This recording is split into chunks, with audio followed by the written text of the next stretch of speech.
अन्नदाता, पग पग पर है संग तुम्हारे अन्नदाता। लहू किसानों का बन के पसीना सींचता है धरती का सीना। मेहनत का तेरी हक दिलवाने, नई तकनीक नई खोज बताने। पशुधन को गुणवान बनाना, पौध सुरक्षा को सिखलाना, खेती के सब गुर समझाने, भारत का सरताज बनाने। आठों पहर है संग तुम्हारे अन्नदाता, अन्नदाता। नमस्कार, मैं ज़हरा शान आप सभी दर्शकों का अन्नदाता कार्यक्रम में स्वागत करती हूं।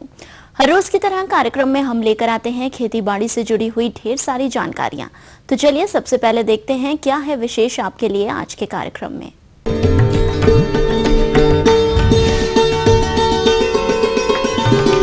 विभिन्न बुआई यंत्र पर जानकारी।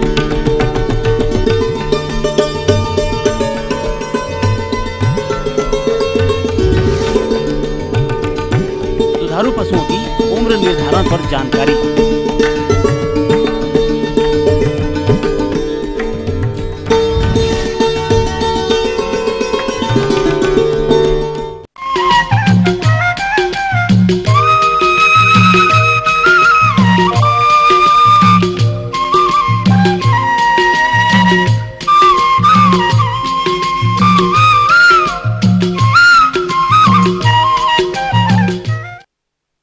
हमारे प्रदेश में रबी फसलों की कटाई के बाद जिन किसानों के पास सिंचाई की व्यवस्था है वो ग्रीष्मकालीन फसलों की बुवाई की सोच रहे होंगे, लेकिन इन फसलों की बुवाई हेतु हमारे कृषि वैज्ञानिकों ने विभिन्न प्रकार के बुवाई यंत्रों का निर्माण किया है, जिनका उपयोग कर किसान भाई इन फसलों की बुवाई आसानी से उचित दूरी पर करके समय की बचत के साथ साथ बीज की बचत कर सकते हैं। अतः ये बुवाई यंत्र कौन कौन से हैं, वो कैसे कार्य करते हैं, उनकी कीमत कितनी है एवं इन यंत्रों पर शासन द्वारा कितना अनुदान दिया जाता है, इस पर संपूर्ण जानकारी के लिए देखिए कार्यक्रम की ये विशेष प्रस्तुति। किसान भाइयों, उन्नतशील कृषि यंत्र तथा मशीनरी विभिन्न कृषि कार्यों को समय पर संपन्न करने में सहायक होने के साथ साथ समय पर श्रम, ऊर्जा, श्रमिकों की बचत करते हैं तथा अन्य निवेशों जैसे बीज, उर्वरक, कृषि रक्षा रसायन, सिंचाई जल आदि का अधिकतम उपयोग करने में सहायता प्रदान करते हैं। अतः किसान भाइयों, आज हम चर्चा करेंगे न्यूमेटिक प्लांटर यंत्र के बारे में। यह एक 6 कतारी प्लांटर यंत्र है। इस यंत्र के द्वारा विशेष फसलों जैसे भिंडी, मक्का, मूंगफली आदि को आसानी से निश्चित दूरी व निश्चित मात्रा में बोया जा सकता है, क्योंकि यह यंत्र हवा के दबाव पर काम करता है। यह एक ट्रैक्टर द्वारा चलित यंत्र है। इस यंत्र का प्रयोग बीज उत्पादन में भी किया जा सकता है, क्योंकि इस यंत्र द्वारा एक एक बीज निश्चित स्थान एवं गहराई में सुगमता पूर्वक समायोजित किया जा सकता है। किसान भाइयों, इस यंत्र का उपयोग करने पर बीजों का एक समान वितरण होता है एवं बीज बचत होती है तथा एक बार में अधिक बीज नहीं गिरता। किसान भाइयों, अब बात करते हैं इस यंत्र की क्षमता की, तो सीड ड्रिल की तरह ही 1 घंटे में 1 एकड़ की बुआई कर सकता है तथा 35 हॉर्स पावर से लेकर इससे अधिक हॉर्स पावर के ट्रैक्टर द्वारा आसानी से चलाया जा सकता है। किसान भाइयों, यह बाजार में उपलब्ध है तथा इसकी अनुमानित कीमत लगभग 70,000 से 80,000 रूपए है। आइए अब बात करते हैं इंक्लाइंड प्लेट प्लांटर के बारे में। इस यंत्र के द्वारा 6 कतारों में लगभग सभी फसलों की बुआई आसानी से की जा सकती है। इसमें से कतार की दूरी आप फसल के अनुसार एडजस्ट कर सकते हैं, लेकिन इसमें बीजों की गिरने की मात्रा निर्धारित होती है, क्योंकि इसमें हर फसल के बीजों के लिए एक विशेष प्रकार की प्लेट बनी होती है और जिस फसल का जितना बीज गिरना चाहिए यह प्लेट उतना ही बीज गिराती है और जो बीज गिरता है उसकी दूरी भी समान होती है। उर्वरकों के उपयोग हेतु इस मशीन में उर्वरक बॉक्स, जिसमें कि फ्लूटेड रोलर प्रकार की मापक प्रणाली अतिरिक्त रूप से मुख्य फ्रेम पर लगाई जा सकती है। इसके द्वारा 1 घंटे में 1 एकड़ क्षेत्रफल में बुआई की जा सकती है। इस यंत्र की कीमत मॉडल एवं कंपनियों के अनुसार 22 से 35,000 रूपए के बीच में आती है। किसान भाइयों, आइए बात करते हैं बैल चालित इंक्लाइन प्लेन प्लांटर यंत्र के बारे में। यह यंत्र भी ट्रैक्टर चलित प्लेट प्लांटर की भांति कार्य करता है। इस यंत्र द्वारा प्रति घंटे में आधा एकड़ क्षेत्र में बुआई की जा सकती है। इस यंत्र के माध्यम से छोटे व बड़े आकार के बीजों को 3 कतारों में निश्चित दूरी एवं निश्चित गहराई में आसानी से बोया जाता है तथा इस यंत्र में भी ट्रैक्टर चालित इंक्लाइन प्लेट प्लांटर की भांति उर्वरक बॉक्स होता है, जो कि उर्वरक को निश्चित मात्रा में निश्चित जगह पर देता है। वर्तमान में इस यंत्र की अनुमानित कीमत लगभग 14,000 रूपए है। इन यंत्रों पर शासन द्वारा 25% अनुदान देय है। किसान भाइयों, इन यंत्रों के बारे में और अधिक जानकारी एवं चलित प्रदर्शन देखने हेतु आप केंद्रीय कृषि अभियांत्रिकी संस्थान भोपाल में संपर्क कर सकते हैं।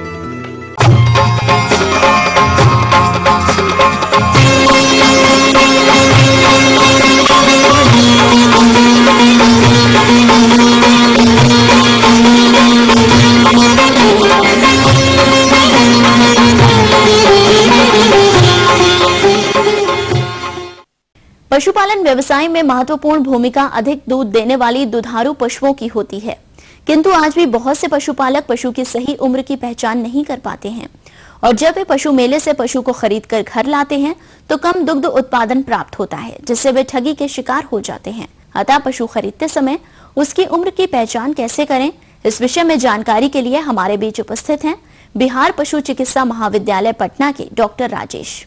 जैसा कि हम लोग जानते हैं कि हम लोगों के शरीर में भी और जानवरों के शरीर में 4 तरह के दांत होते हैं, जैसे इंसाइजर होते हैं, कैनाइन होते हैं, प्रीमोलर होते हैं, मोलर होते हैं।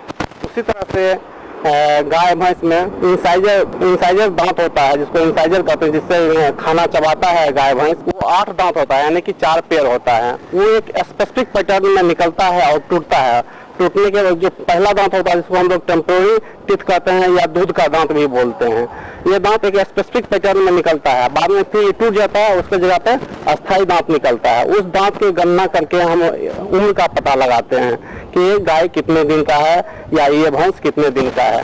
जब गाय का बच्चा या भैंस का बच्चा जन्म लेता है तो उस समय उसका इंसाइजर 1 पेयर होता है, यानी 2 दांत होता है। जब वो 1 सप्ताह का हो जाता है तो दांत की संख्या 2 पेयर हो जाती है, यानी कि 4 हो जाती है।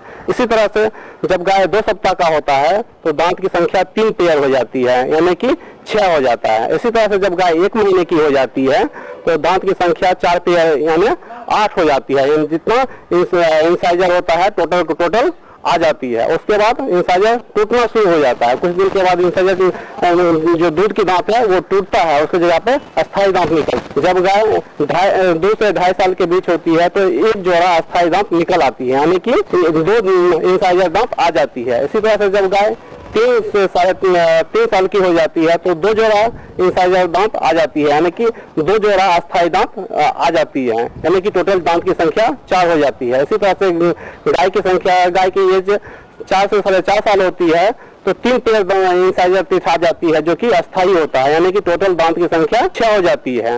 इसी तरह से जब गाय की एज 5 से 5.5 साल होता है तो टोटल जितना 8 दांत इंसाइजर होती है, सारा का सारा अस्थायी दांत उग जाती है। इस तरह से हम गाय का ये 0 दिन से लेके 5.5 साल तक लगा सकते हैं। और उसके बाद क्या होता है, जो अस्थायी दांत होती है वो धीरे धीरे टूटने लगता है। दांत कितना टूटा है उसके आधार पर हम 6 से लेके 12 साल तक का एज का पता लगाते हैं कि ये जानवर 6 साल का है, 7 साल का है, 8 साल का है, 9 साल का है, 10 साल का है।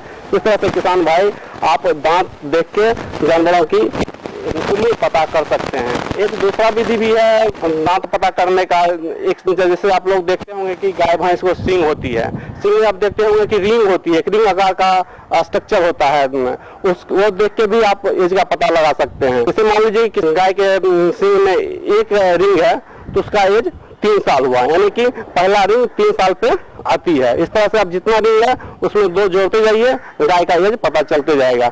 मान लीजिए किसी गाय में के सींग में 3 रिंग है टोटल, उसका एज यानी उम्र 5 साल हुआ, 4 है तो 6 साल हो गया। 5 है तो 7 साल हो गया, 6 है तो 8 साल हो गया। इस तरह से भी रिंग देख के भी आप एज का पता कर सकते हैं। लेकिन अब तो लोग शुरू में ही डिहार्निंग कर देते हैं, बच्चा नहीं कर देते हैं, तो सिंग रहता नहीं है गाय का, तो सिंग देख के उन्हें पता करना थोड़ा सा दिक्कत है। आप सिंग रहेगा ही नहीं तो आप एज का पता कैसे कीजिएगा, इसलिए दांत देख के आप एज का पता कीजिए। जैसा मैंने बताया 2 से 2.5 साल होती है तो पहला पेयर अस्थायी टीथ आती है। जब 3 से 3.5 साल होता है तो दूसरा जोड़ा आता है। जब 4 से 4.5 साल होता है तो तीसरा जोड़ा आता है। जब गाय का उम्र 5 से 5.5 साल होता है तो चौथा जोड़ा, यानी कि पूरा का पूरा जितना 8 इंसाइजर होता है गाय भैंस में उतना पूरा अस्थायी टीथ आ जाता है। आप लोगों के लिए कुछ आसान तरीका है जो मैं बताता हूँ, जो आप आसानी से देख के पता कर सकते हैं कि ये गाय दूध देने वाली है कि नहीं है। अब थान के पास देखते हैं कि एक मोटा सा भेन आता है, नस आता है, जिसको हम लोग मिल्क भेन कहते हैं। ये भेन जितना टेढ़ा मेढ़ा होगा, जितना मोटा होगा, वो गाय उतना ज्यादा दूध देने वाली होगी। उसको आप आसानी से देख सकते हैं। देखिए वो सामने गाय है, उसका भी देख सकते हैं। वो जितना टेढ़ा मेढ़ा होगा और मोटा होगा वो गाय उतना ज्यादा दूध देने वाली होगी। उसके बाद रिब्स देखिए, रिब्स जितना प्रोमिनेंट होगा, जितना बाहर से दिखेगा, जितना उस पर कम फैट रहेगा, कम बसा रहेगा, वो गाय उतना ज्यादा दूध देने वाली होगी। उसके बाद गाय का स्किन देखिए, ये देखिए रिब्स है, ये जितना प्रोमिनेंट होगा जिस गाय का, वो गाय उतना ज्यादा दूध देने वाली होगी। ठीक है। उसके बाद ये स्किन जितना मुलायम होगा, जितना पतला होगा, जितना कम इसके अंदर फैट रहेगा, वो गाय ज्यादा दूध देने वाली होगी। उसके बाद गाय का आकार प्रकार देखिए, गाय जो ज्यादा दूध देने वाली होती है पीछा उसका चौड़ा होता है, आगे कम चौड़ा होता है। जो गाय जितना तिकोना होगा वो गाय ज्यादा दूध देने वाली होती है। जो गाय कम तिकोना होगा वो गाय कम दूध देने वाली होगी। इस तरह से आप ये भी पता कर सकते हैं कि ये गाय बाद में दूध ज्यादा देगी या नहीं देगी। ये थी कुछ उपयोगी जानकारियां। अब लेते हैं एक छोटा सा ब्रेक और कार्यक्रम में आगे है महत्वपूर्ण जानकारियां। बने रहिए हमारे साथ। गुलाब की फसल में कीट नियंत्रण।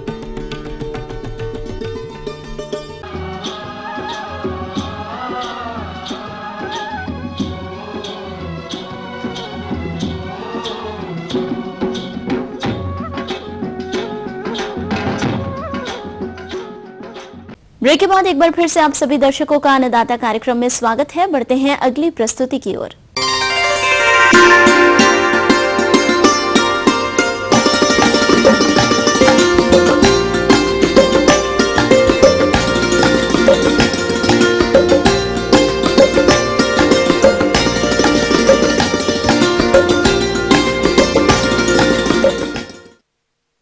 फूलों में गुलाब की बात करें तो अधिक फूल उत्पादन लेने के लिए कीट नियंत्रण पर विशेष ध्यान देने की आवश्यकता होती है। यदि हानिकारक कीटों को उचित समय पर नियंत्रण नहीं किया गया तो उस दशा में ये कीट फसल की टहनियों, पत्तियों तथा फूलों को काफी हानि पहुंचा सकते हैं। अतः गुलाब की फसल में लगने वाले कीटों पर आप कैसे नियंत्रण पाएंगे, आइए जानते हैं एक वैज्ञानिक डॉक्टर राजेंद्र सिंह से। किसान भाइयों, मैं आपको बताना चाहूंगा कि आप लोग जो गुलाब की खेती करते हैं, गुलाब की खेती तो आप बहुत अच्छे से करते हैं, लेकिन उसमें लगने वाले इतने सारे कीड़े हैं जो कि हमारी गुलाब के फूल, पत्ती, तने, कलियों को नुकसान पहुंचाते हैं। शायद आपको ये अजीब सा लगेगा। एक जो कीड़ा होता है जो टमाटर में लगता है, बाकी वो सर बच्ची है, सब कुछ खाता है। तो आज मैं आपको दिखाने जा रहा हूँ कि ये आपके कटे हुए लक्षण भी हैं और इसके लार भी, आपकी इसकी कैटरपिलर भी है, हेलिकोपर आर्मीजरा की, इसने सारी खा करके नुकसान कर दिया है। दूसरा, आप ये मेरे हाथ में देख रहे हैं फूल भी है, इस पे बहुत सारे ऐसे कीड़े हैं जैसे कि आपका एफिड, माहू लगता है। तीसरा जो कीड़ा है सफेद मक्खी, वो पत्तियों के नीचे सारा रस चूसती है। रस चूसने के बाद में दूसरी पत्तियों पर उसका पदार्थ पड़ता है और वो पत्तियां की जो फोटोसिंथेसिस करने की क्रिया है वो रुक जाती है। जैसिड है, वो भी पत्तियों का रस चूस करके नुकसान करते हैं।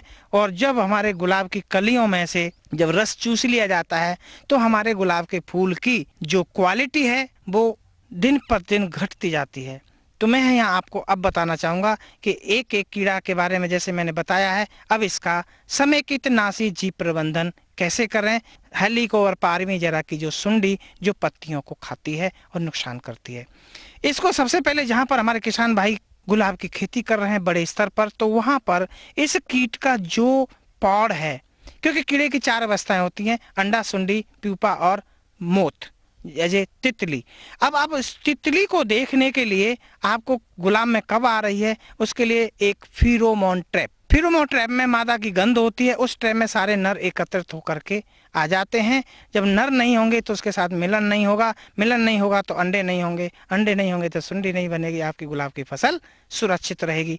ये फेरोमोन ट्रैप आप अपने खेत में लगाएं। अगर आपको मॉनिटरिंग करनी है, देखभाल करनी है तो 2 ट्रैप पर एकड़ लगाएं। मास ट्रैपिंग करनी है तो 10 से 12 ट्रैप आप 1 एकड़ क्षेत्रफल में लगा सकते हैं। दूसरा, इस हेलिकोपर आर्मी जरा के लिए NPB HANPB 250 एली मतलब 200-250 लार्वों के समान जो हमारा सॉल्यूशन है उसको पर हेक्टेयर छिड़काव करके इस सुंडी को नियंत्रित कर सकते हैं। तीसरा, अगर आपको आवश्यकता लगती है तो निमिसिडीन, जो हम क्योंकि फूल है इसे बहुत सारे पेय पदार्थ भी बनते हैं, उसमें डाला जाता है, सुगंध भी बनती है, इसीलिए इंसेक्टिसाइड का इस्तेमाल नहीं होना चाहिए। तो दोस्तों उसके लिए निमिसिडीन 2 ml पर लीटर के हिसाब से और उसका छिड़काव कर दें। अगर आपको बहुत ही ज़्यादा इसका आक्रमण है, आवश्यकता पड़ती है तो एक सेफ इंसेक्टिसाइड का भी इस्तेमाल कर सकते हैं। दूसरा आपका इसमें जो लगता है एफिड, थ्रिप्स और जेफसिड के लिए, अगर आप सफ़ेद मक्खी एफिड के जो नर हैं, पंख वाले हैं, उसको बिना दवाई के इंतजाम समाप्त कर सकते हैं। उसके लिए पीला ट्रैप एक डब्बा बना लें, उस पर पीला पेंट कर दें और उस पर अरंडी का तेल लगा दें। पीले कलर पर ये सारे एफिड, जेफसिड और थ्रिप्स और सफ़ेद मक्खी अट्रैक्ट होती है, सारी उस पर चिपक के ख़त्म हो जाएंगी। इसके बाद और अगर आप अच्छा इंतजाम करना चाहते हैं तो एक निमिसिडीन इसके लिए पर्याप्त है, जो मैंने आपको विस्तार से बता दिया है। अगर फिर भी आप आवश्यकता डालते हैं, सेफ इंसेक्टिसाइड डालना चाहते हैं तो रोगर 1 ml प्रति लीटर के हिसाब से घोल बना करके आप लोग छिड़काव कर सकते हैं। दोस्तों मैं आपको बता दूं कि 15 से 20% इन कीड़ों से गुलाब में नुकसान होता है। इस 15-20% से आप बच सकते हैं।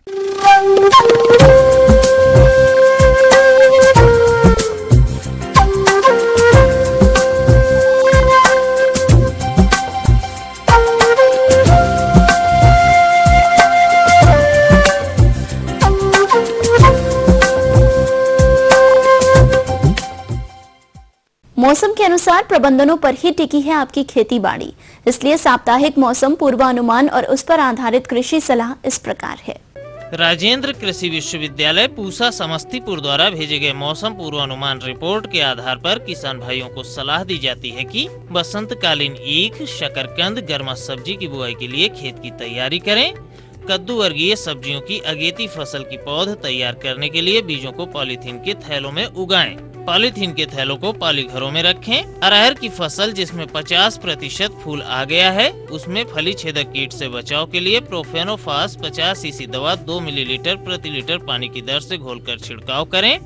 प्याज की पौध को जो 50 से 55 दिनों की हो गई है, तैयार क्यारी में पंक्ति से पंक्ति की दूरी 15 सेंटीमीटर, पौधे से पौधे की दूरी 10 सेंटीमीटर रखते हुए रोपाई करें। पौध की रोपाई अधिक गहराई में ना करें। आम के बगीचों में मंजर आने के पहले कार्बारिल दवा 2 ग्राम अथवा डाइमेथोएट दवा 1 मिलीलीटर प्रति लीटर पानी की दर से घोल बनाकर पेड़ों पर छिड़काव करें। बिरसा कृषि विश्वविद्यालय कांके रांची द्वारा भेजे गए मौसम पूर्वानुमान रिपोर्ट के आधार पर किसान भाइयों को सलाह दी जाती है।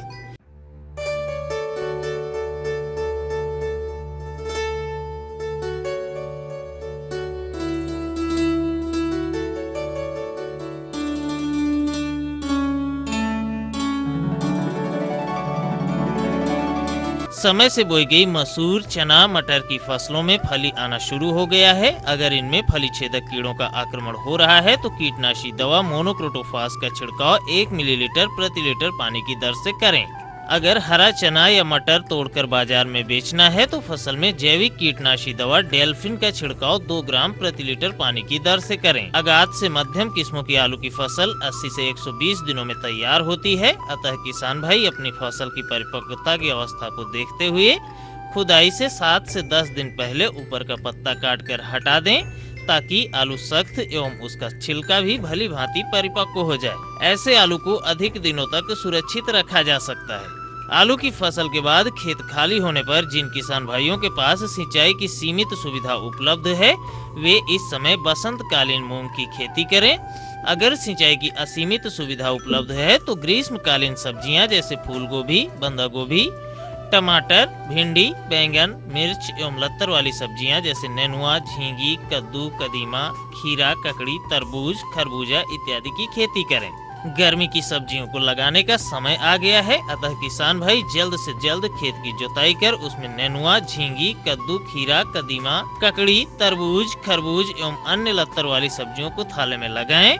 कम लतरने वाली सब्जियां जैसे खीरा, ककड़ी, तरबूज इत्यादि को 1.5 से 2 मीटर की दूरी पर तथा ज्यादा लतरने वाली सब्जियां जैसे नेनुआ, झींगी, खरबूजा, कद्दू, कदौमा इत्यादि को 2.5 से 3 मीटर की दूरी पर लगाएं। प्रत्येक थाले में 4 से 5 बीज डालकर हल्की सिंचाई कर दें।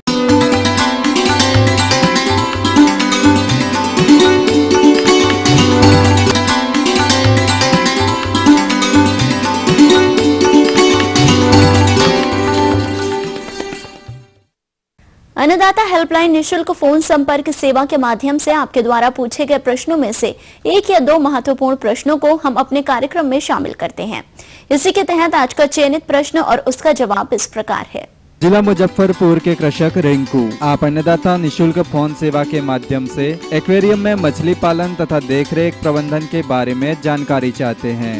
तो आपकी जानकारी के लिए प्रस्तुत है अन्नदाता कार्यक्रम का यह अंश। मछली पालन के क्षेत्र में रंगीन मछलियों की जहां तक बात आती है, इसको हम घरेलू स्तर पे भी कर सकते हैं। कुछ ऐसी मछलियां हैं जो कि हमें काफी सस्ती भी होती है और काफी इजीली अवेलेबल भी होता है, लेकिन उसको हम व्यावसायिक रूप नहीं जानते हैं और नहीं देते हैं तो उसका कोई मकसद नहीं होता है और न उसका कोई कीमत मिल पाती है हमारे किसान भाइयों को। लेकिन इन रंगीन मछलियों का आजकल प्रचलन बढ़ रहा है और इस शहरों में खास करके ज्यादा देखा जा रहा है और घरेलू व्यवसाय के रूप में काफी उपयोगी सिद्ध हो रहा है। इन रंगीन मछलियों में कई एक मछलियां आती है जैसे मोली, गोल्ड फिशेज, कार्प, इस तरह का जो है मछली हमें काम में आता है, जिसको कि हम एंजल फिश, इन सब मछलियों को देखा जा सकता है, जो किया जा सकता है। इनके जो तरीके हैं, जो इनको उपयोग मुख्य रूप से घरों में यूज किया जाता है, इसका मकसद ये होता है, इसको एक तो देखने में खूबसूरत होता है, घरों का इंटीरियर डेकोरेशन में काफी अच्छा होता है। घर के इंटीरियर डेकोरेशन के साथ साथ वैसे लोगों के लिए जो हार्ट के पेशेंट हैं उनको भी बहुत सुकून होता है इसको देखने से। इनका जो लाइव मूवमेंट होता है, जो बीपी के भी जो पेशेंट होते हैं उनके लिए भी बहुत ही कारगर होता है, उन्हें बहुत सुकून देता है। इसके साथ साथ घर में एक जो पुरानी हमारी परंपरा रही है हिंदू रीति रिवाज के अनुसार कि मछलियों को देखने से शुभ होता है दिन, तो वो भी हमारी परंपरागत के तहत हमें एक अच्छा माना जाता है मछलियों को रखना घरों में। तो इन मछलियों को रखने में एक्वेरियम सबसे पहले महत्व आता है एक्वेरियम का बनना। एक्वेरियम हम शीशा का बनाते हैं, एक्वेरियम के साइज के अनुसार शीशा का हम मोटाई रखते हैं और उसको हम बनाते हैं। इसको बनाने के लिए आजकल बहुत ही अच्छे एडेसिव आ गए हैं, जिसको सिलिकॉन ग्लेज को प्रयोग करके हम उन शीशों को चिपकाते हैं आपस में और उसको एक तालाब का शेप दे करके मछलियों का उसमें पालन करते हैं, मछलियों को रखते हैं।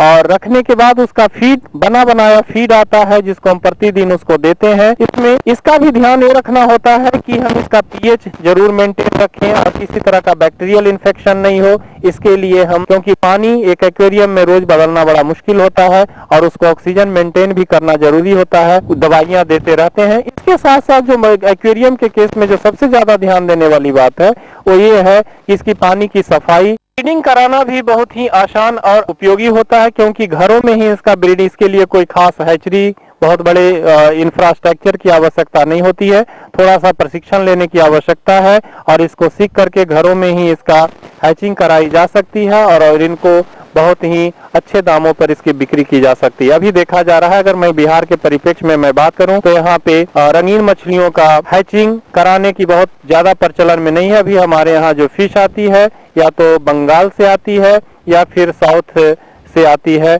हमारे यहाँ इसका प्रचलन बहुत ज्यादा नहीं है, जो कि हम बहुत आसानी से इसको कर सकते हैं व्यावसायिक रूप से। हमारे जो नवयुवक हैं इसको एक व्यावसायिक रूप दे सकते हैं। इसके साथ साथ मछली का हैचिंग करा करके बेचना ही नहीं, इसके जो और एसेसरीज हैं जैसे एक्वेरियम का, अच्छे एक्वेरियम का बनाना, इससे रिलेटेड फूल पत्ती आर्टिफिशियल उसका निर्माण करना, और इन चीजों का भी सेल होता है। और आज की तारीख में एक अच्छे इनोवेटिव और एक अच्छे डेकोरेटिव इंटीरियर्स के लिए बहुत ही उपयोगी साबित होता है।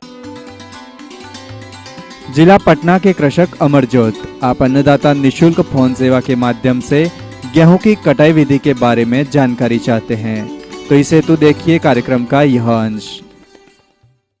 गेहूं जब परिपक्व हो जाए, परिपक्व करने का मतलब जब फिजियोलॉजिकल मैच्योरिटी पे आ जाए, पूरी तरह से पक जाए, उसका रंग पीला हो जाए, बाली पीला हो जाए, बाली झुक जाए, तभी गेहूं की कटनी करें। गेहूं की कटनी करने के लिए उपयुक्त जो समय होता है वह होता है जब दाना में करीब 15% नमी आ जाए, तो गेहूं की आप कटनी कर सकते हैं।